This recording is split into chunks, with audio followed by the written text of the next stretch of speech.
Nourishing your family on a budget, affordable nutrition strategies in tough times. The day I knew I had to discuss this as a conversation with fellow mothers was the day my daughter told me of a fellow student in her school. She is in the university, but she's not staying in a hostel, she goes from home. However, this her friend is in the hostel. And so we just got talking in the kitchen when I was cooking one day, and I was asking how people are managing in this economy that we found ourselves in, because it appears there are two issues right now on ground. There is hyperinflation, and it appears there is also a food crisis, most probably because of the insecurity, especially in the north where most of our food is coming from. So we just got talking and we were asking, how are people coping? And she told me of what her friend told her about the concoction rice she cooked when she did not have money. And these are the ingredients that were in the concoction rice: a little groundnut oil, or what we call, it's not really groundnut oil, it's called vegetable oil. Actually, it is bleached palm oil most of the time. Of course, she had seasoning powder that will give the food color and flavor, and dry pepper. So that was all she added to the rice. And I'm like, hey, you know what came to my mind? Classes of food: carbohydrates, proteins, fats and oils, vitamins and minerals, fibers, water. And I asked myself, is this food balanced? It's not balanced, because there were quite a number of the things, the classes of food on this list that you are seeing, that apparently was not in that food.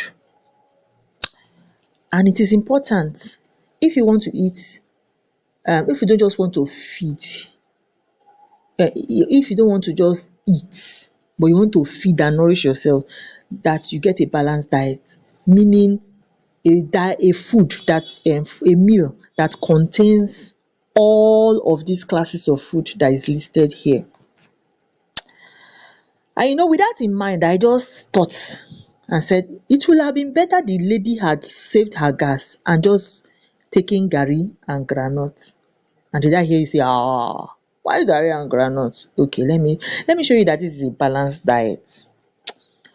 I also put this one time when people kept looking down on garri and groundnut. I posted this once on my Instagram, that as long as you can see A is cornflakes and milk as a breakfast option, then there's no reason why B cannot be considered as breakfast, because actually even the B is more non-nutritious. Now let us analyze the garri and groundnut. Let's see the nutrition facts. Does it have carbohydrate? Of course, garri is a rich source of carbohydrates. Does it have protein? Sure, groundnuts, high in protein, essential for muscle repair and growth. Fats and oil, it's there in the groundnuts. Vitamins and minerals, because cassava, where garri is made from, is from the roots. We call it tuber. They have enough minerals because coming from the ground that is rich in minerals. So tuber carbohydrates are actually the preferred option.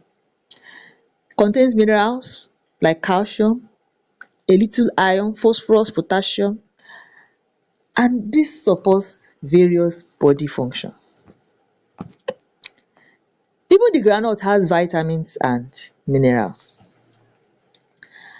Fiber is in the garri, fiber is also in the groundnut. What about water? Of course, you soaked it in water. So I hope that with these few points of mine, I have been able to convince you, and not to confuse you, that garri and groundnut soaked in water is actually a balanced diet. Now, does that mean, well, it doesn't mean I'm telling you that you should eat garri and groundnut every time. No, I'm just trying to catch your attention and to sensitize us to the fact that there are some affordable food that are actually very nourishing. All we need is knowledge about these foods and what kind of class of food it contains, whether vitamins, proteins and minerals.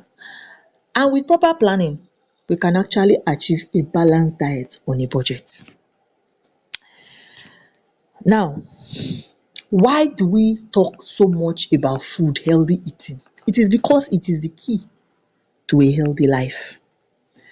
I had my epiphany I had a change of mindset in 2015 when I heard about a professor of internal medicine in University of Iowa in the USA, who shared her remarkable story of how she had a disease whose prognosis, that's the prediction for that disease, was death. So she kept degenerating till she couldn't stand again, she couldn't walk, she was on a wheelchair, and it got very bad. She couldn't even sit up, she had to use a reclining wheelchair at a time. And then it dawned on her that the nearly $5,000 per month worth of drugs she was taking was getting her nowhere. And she started seeking alternative medicine. And she landed on the website for the Institute of Functional Medicine, which is a type of natural medicine, and came to the conclusion, after a lot of research, that every cell in the body has the ability to repair itself, provided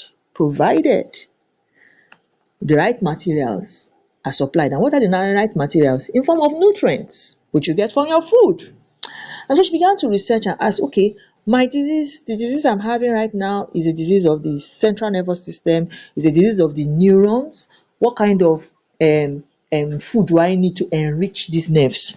And she started eating them in a very good quantity. And guess what? Within 3 months, she started walking. And in 6 months, she started active sports. Can you beat that? It's nothing short of a miracle. And the miracle is what? Found in food. So I began to, that opened my eyes and I had a mindset shift. I began to see food not just as something to nourish me. Not just something to satisfy my hunger, but to nourish myself. Healthy eating is actually the key to healthy life.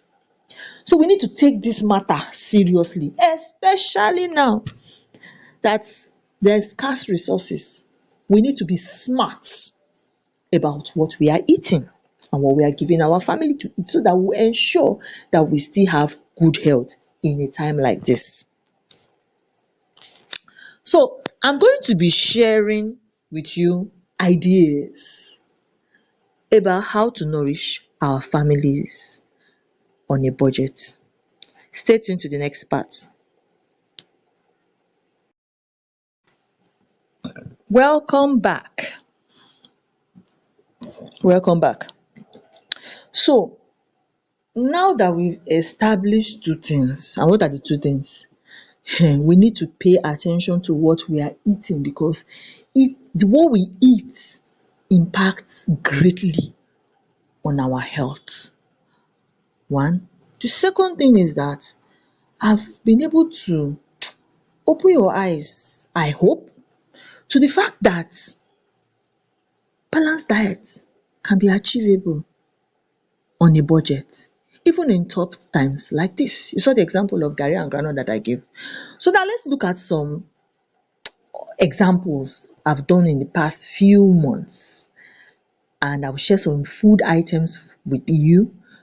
All I'm trying to achieve with this is for you to explore, to take up that challenge of exploring, experimenting, think broadly on options that are available to you that are affordable, so that you can feed your family on a budget. So this first example I'm showing you occurred was I cooked this food on a Sunday at a time when tomato was extremely expensive. That was when I cooked this. I got home that day and it was a mid-term break, and I had about 12-13 people in my house at that period. And I'm like, what will I give them to eat? And then I just thought, an idea just came to my head. Cook rice, and instead of going to look for tomato and pepper and one thing, do pepper soup. So this is what I did. We have a fish farm in our house, a mini fish farm, and that's another thing. One of the strategies you can employ in times like this is to start growing some of your food. So my husband, God bless him, has set up a fish farm in a GP tank, which we rear fish for our personal consumption. When they are matured, we take them out and we smoke and store, and we'll be eating it small small while he grows another set. Okay, so at that time we had some that were just coming up, and we're like, okay, let's catch some of them. We caught two, they were still medium size, and that was what we used to cook this soup, this pepper soup, with the pepper soup spice, which is not just regular pepper soup spice. I have added other thing. I made it myself, and that's another thing. Make some of these things yourself. So I have my pepper soup curry spice. It tastes very amazing. It's a combination of Asian, African, and European spices. 21 of them. So I boiled the fish in that pepper soup water, added cabbage, not cabbage, added cucumber blended to give it some fiber. And here we are with a meal that is balanced. Carbohydrates are there, the rice, protein is there, the fish, vitamins, minerals, fiber and water are in the cucumber and in the spices. It's balanced on a budget.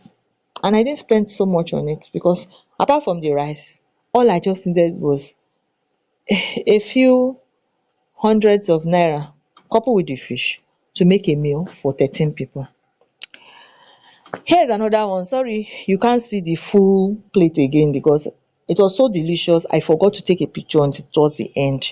This is tapioca and groundnut.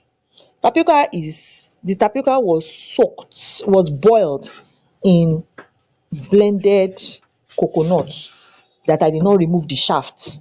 So it contains fiber, contains protein, the groundnut, and of course part of the coconut has so there's some parts of protein in the coconut milk that was used to soak and boil the tapioca. Of course it has carbs, fiber, of course it has fiber in the groundnut and in the corn shaft, sorry, in the coconut fiber, and water. This is also an example of a balanced meal that with, I tell you, with 1,500 you can cook for a family of 5.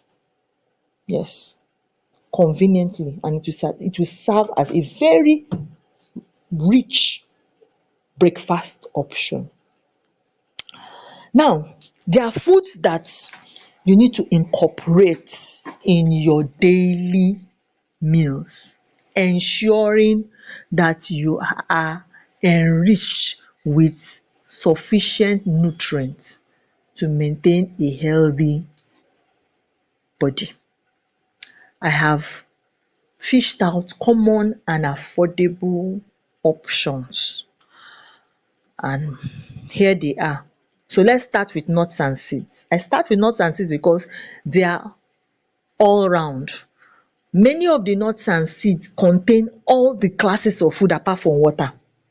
Let's take for instance groundnut. It has protein, it has some carbohydrate, it has fats and oil, it has vitamins, it has minerals, it has fiber.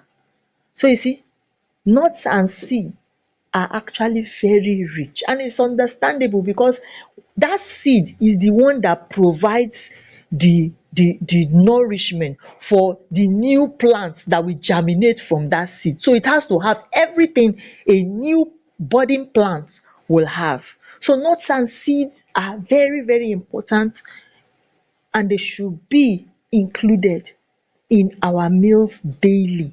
So look at this option. There's okpa, there's the regular beans, there's egusi, ogbono, soya beans, groundnut, walnut, coconut, tiger nut, dates, African pear, avocados, corn. Now let me stop there because the last three are mainly grains that are richer in carbohydrates and less in proteins and fats and oil. But you see, those ones I first of all mentioned minus the three are super super important that we should include at least one once a day to ensure balanced diet. So look at it and ask yourself, which of these have you eaten today? Then we have corn, millet and guinea corn. Good options, they are rich in vitamins and minerals, and carbohydrate. However, when it comes to protein, fat and oil, they are not so rich in those. Notwithstanding, we can include them there. Fruits and vegetables rich in vitamins, rich in antioxidants and minerals. These are the things that boost your immunity and are key in important body functions. Cellular processes involve a lot of these vitamins and minerals to maintain a healthy life. Golden melon, cucumber, cabbage, carrots, garden egg, tomato, pepper, onion, orange, pineapple, okra, green leafy bitter leaf, green leafy vegetables like efo tete, that's green leaf, gbure, that's water leaf, shoko, na amaranth and others. Even this one we call hospital tufa is also rich. These are all green leafy vegetables, bitter leaf, ewedu and efinrin. The list is not exhaustive. I am only here to just stimulate your creativity and give you ideas and help you to understand what classes of food some of these food items belong, so that you now get creative and be able to put together a nice balanced meal for your family.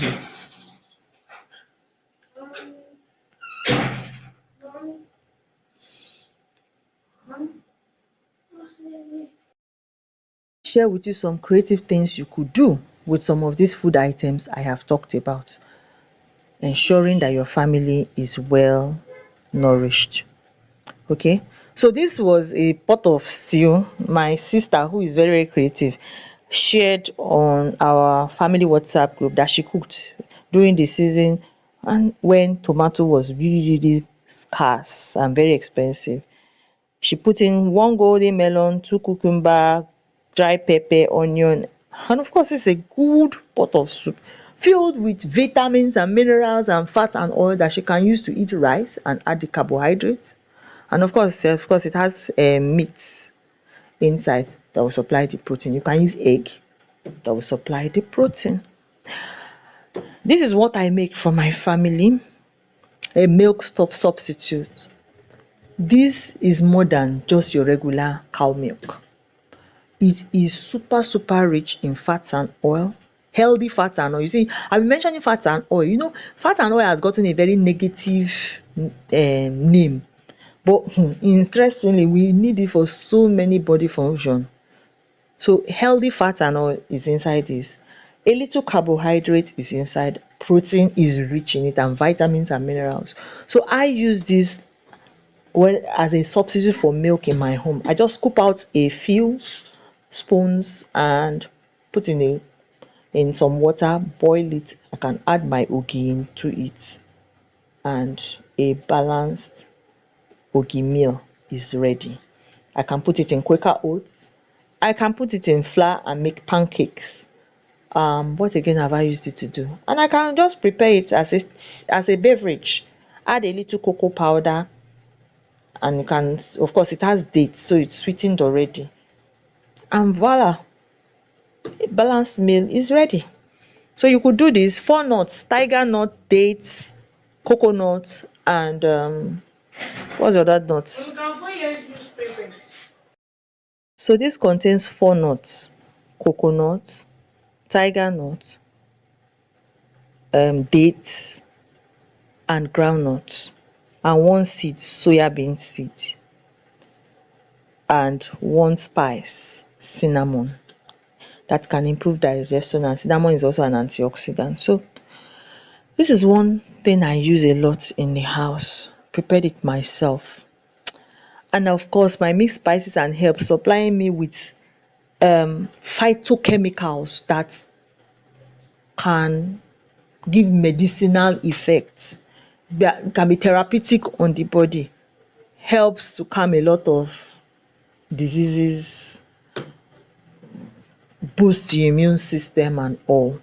I incorporate them in my meals so that my family gets a dose of what we call them superfoods that keep us healthy.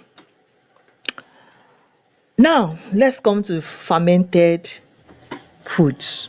The simplest, the cheapest, easiest to prepare is what we Yoruba will call omidun, which is fermented pap water. And you ask yourself, why fermented fruits? In this part of the world, we don't eat fermented foods like that. Go to some countries like the Asian countries and even some places in the north, especially in the north, they eat a lot of fermented food. But I don't know why we don't in the south and modern Nigeria eat fermented food. Fermented foods are awesome. Awesome. Let's take for instance this omido now. It's actually where all the vitamins in the corn and the minerals, it's actually concentrated in that ogi water that you are going to throw away. Don't throw that thing away next time. It's rich in vitamins, minerals and all. Then it's rich in probiotics. That's the friendly bacteria that helps our digestive system. The digestive system is the powerhouse of the body. If you are not properly digesting food, your cells will not see nourishment o. So it improves digestive health and also is involved in breakdown of fiber to release some important chemicals, which for instance one of them is called short chain fatty acid that does a lot of hormone regulation. So hormonal balance, immunity is linked to probiotics, the friendly bacteria. That's why we don't boil the fermented ugi water. We take it raw, and that's why you need to make sure that it's properly prepared. So that fermented water contains a lot of friendly bacteria, vitamins and minerals that are very, very, very important for good health. So please incorporate that also into your family's diet. Now, we know baby foods are very, very expensive in times like this. So I will share with you few ideas, baby food ideas. And if you want more details, join our next Health Savvy Mom class to be a part of it, to get more details about pocket friendly, highly nourishing baby foods. So let's begin to look at affordable homemade baby food. I will skim through because of our time. There is banana and avocado you could prepare, carrot and plantain, sweet potato puree, sweet potato pancake, peanut butter, carrot and rice, carrot and beans, sweet potato and beans, egg yolk and milk. If you want more details with regards to the recipe and you have more questions to ask, please join our next Health Savvy Mom class where we talk in detail about infant nutrition. Now, a word of warning. Some processed beverages and cereals are not meant for babies and toddlers. Please, let's take note.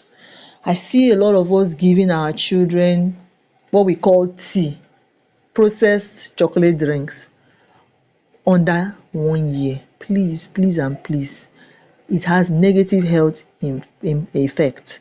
Let's not go into it. It is even written on some of these companies, their websites, that, like for instance now, Milo, if you go to their website, they've written it there. It is not recommended for kids under 6 years.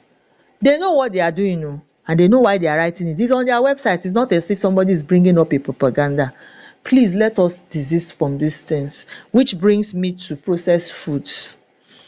Processed food look yummy and delicious, but let us not be carried away. Let us not be deceived. These foods are not healthy. We call them slow poisons.